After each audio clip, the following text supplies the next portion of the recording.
तो आज हम इस वीडियो में बात करेंगे कि अगर आप नीट पेपर के थ्रू किसी भी प्रकार की काउंसलिंग में पार्टिसिपेट करते हैं, वो चाहे एमबीबीएस हो, आयुष हो या वेटनरी हो, तो उसमें एज़ पर रूल्स एक सिक्योरिटी अमाउंट आपसे लिया जाता है।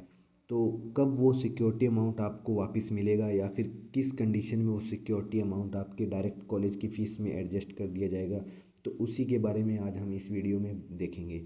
तो मैंने 5 प्रकार बनाए हैं, 5 टाइप्स बनाए हैं कि कब कब आपको वापस मिलने की चांस है और कब आपका जो सिक्योरिटी अमाउंट है वो कॉलेज की फ़ीस में ऐड कर दिया जाएगा। तो चलिए देखते हैं उन्हीं 5 टाइप्स को।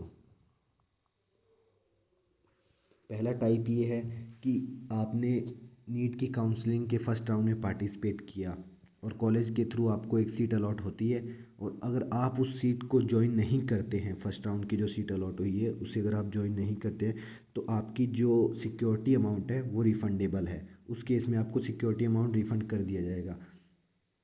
और इसी के साथ नेक्स्ट टाइप क्या है, टाइप बी में क्या है कि आपने फर्स्ट राउंड की काउंसलिंग करवाई, उसमें आपको सीट अलॉट नहीं होती है, और उसके बाद में आपने सेकंड राउंड में पार्टिसिपेट किया और सेकंड राउंड में आपको फिर सीट अलॉट हो जाती है, पर आप उसे ज्वाइन नहीं करते हैं, तो आपकी जो सिक्योरिटी अमाउंट है वो रिफ़ंड नहीं की जाएगी।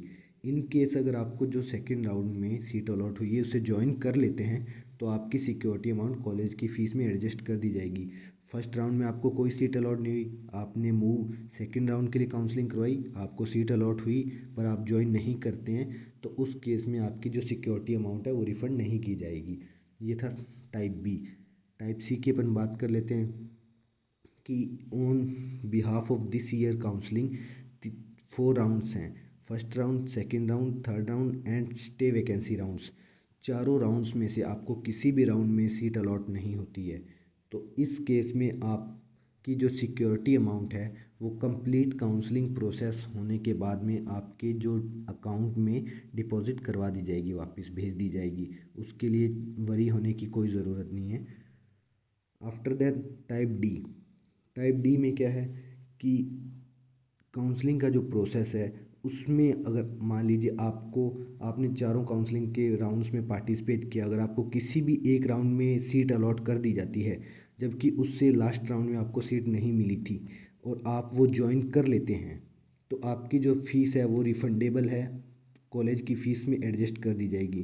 कहने का मतलब है कि आपने चारों राउंड्स की काउंसलिंग करवाई है, आपको किसी भी राउंड में, जैसे मान लीजिए आपको सेकेंड राउंड में सीट अलॉट कर दी गई जबकि फर्स्ट में नहीं मिली थी और आप उसे ज्वाइन कर लेते हैं, तो इस केस में आपकी जो फ़ीस है वो रिफंडेबल है या फिर कॉलेज की फ़ीस में एडजस्ट कर दी जाएगी उसकी। लास्ट टाइप है ई। मॉप अप राउंड का जो टाइप है ये थोड़ा स्पेशल टाइप है। इसमें कैसे अपन मॉप अप राउंड में पार्टिसिपेट करेंगे या किस कंडीशन में अपन को मॉप अप राउंड में पार्टिसिपेट किया जाएगा, तो वही इसमें देखते हैं। चलिए, जैसे कि मान लीजिए आपने फर्स्ट राउंड की काउंसलिंग करवाई, आपको कॉलेज अलॉट नहीं हुआ। मूव देन आपने सेकंड राउंड की काउंसलिंग करवाई, उसमें आपको कॉलेज अलॉट हो गया, पर आप उस कॉलेज में ज्वाइनिंग नहीं लेना चाहते हैं या फिर आप कोई दूसरे कॉलेज को प्रेफर करना चाहते हैं, तो उसके लिए आपको नेक्स्ट राउंड जो है मॉप अप राउंड, उसमें पार्टिसिपेट करना होगा, जबकि आपको सेकंड राउंड में सीट मिल चुकी है और आप उसे ज्वाइन नहीं करना चाहते। इस केस में अगर आप उसे ज्वाइन नहीं करते हैं, तो जो आपकी सिक्योरिटी अमाउंट है वो नॉन रिफंडेबल है, वो वापस नहीं करी जाएगी। अगर आपको move then mop up round में पार्टिसिपेट करना है, तो अगेन आपको 10,000 सिक्योरिटी अमाउंट डिपॉजिट करना पड़ेगा मॉप अप राउंड के लिए, और अगर आपको मॉप अप राउंड में सीट मिलती है तो वो अमाउंट आपका कॉलेज की फ़ीस में एडजस्ट कर दिया जाएगा अगर आप ज्वाइन करते हैं, और अगर आप ज्वाइन नहीं करते हैं तो वो जो अमाउंट है वो वापस से आपका डेबिट कर लिया जाएगा, मतलब रिफंडेबल नहीं होगा।